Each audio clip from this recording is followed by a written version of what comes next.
Jakarta, Baradae, polisi yang terlibat baku tembak dengan Brigadir Nofriansyah Yosua Huta Barat atau Brigadir J, kembali ditarik untuk bertugas di Makobrimob. Baradae sebelumnya bertugas sebagai salah satu ajudan dari Kadif Propam nonaktif Irjen Verdi Sambo.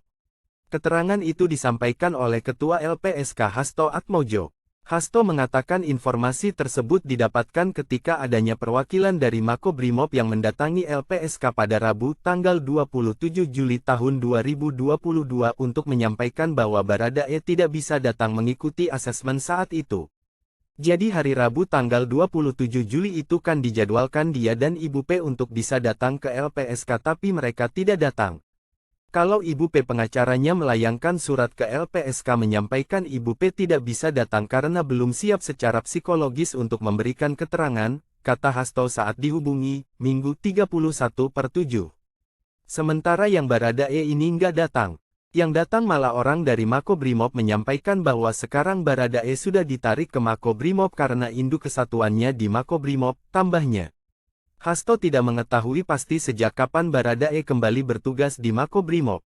Dia menyebut Baradae ditarik kembali ke Makobrimob sebagai induk dari satuannya bertugas. Itu ditarik karena satuannya induknya di Makobrimob, jelas Hasto. Ketika dimintai konfirmasi terpisah, Kabag Penum Divisi Humas Mabes Polri Kombes Nurul Aziza mengatakan pihaknya masih melakukan konfirmasi terkait informasi tersebut. Baradae jalani asesmen LPSK. Baradae telah menjalani proses asesmen di Lembaga Perlindungan Saksi dan Korban (LPSK). Pihak LPSK menyebutkan ada 4 hal yang digali dalam proses asesmen Baradae. Ketua LPSK Hasto Atmojo mengatakan, selain memeriksa kondisi psikologis Baradae, pihak LPSK turut melakukan investigasi internal terkait posisi Baradae dalam kasus baku tembak yang menewaskan Brigadir Yosua Huta Barat atau Brigadir J. Selain asesmen psikologis kita juga mendalami untuk investigasi juga.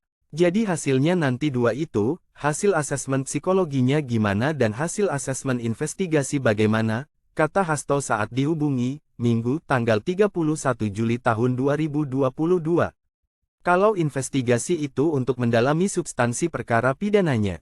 Jadi kita coba melihat yang bersangkutan ini status hukumnya apa, dia saksi atau korban atau dia saksi korban, tambahnya. Hasto mengatakan pihaknya juga mendalami signifikansi keterangan dari Baradae. Kesaksian Baradae nantinya dinilai apakah layak untuk diberi perlindungan oleh LPSK. Soal signifikansi keterangannya dalam proses peradilan pidana ini bagaimana? Kesaksinya kira-kira nggak signifikan yang nggak perlu perlindungan dari LPSK, jelas Hasto.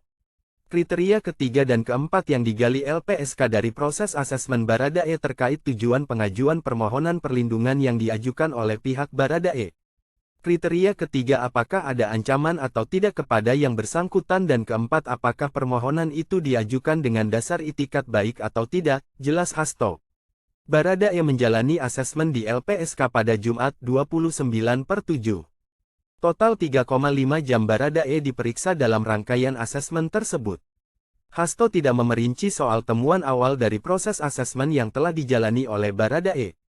Dia pun enggan berspekulasi perihal kondisi psikologis dari Baradae selama menjalani proses asesmen. Kalau itu kan nanti kesimpulannya dari psikolog ya. Kita masih menunggu, jelas Hasto. Hasto menyebutkan pihaknya kini masih menunggu pendalaman yang dilakukan psikolog terkait asesmen yang telah dijalani oleh Barada. Selain itu, dia menyebut masih membutuhkan sejumlah keterangan dari pihak lain sebelum memutuskan menerima atau tidak permohonan perlindungan yang diajukan Baradae. Kita juga akan melakukan recheck dan cross-check kepada beberapa pihak yang kurang lebih relevan dengan perkara ini baik itu aparat hukum maupun orang-orang yang kita anggap tahu atau saksi-saksi lain yang berkaitan dengan perkara ini. Itu yang masih membutuhkan waktu, pungkas Hasto.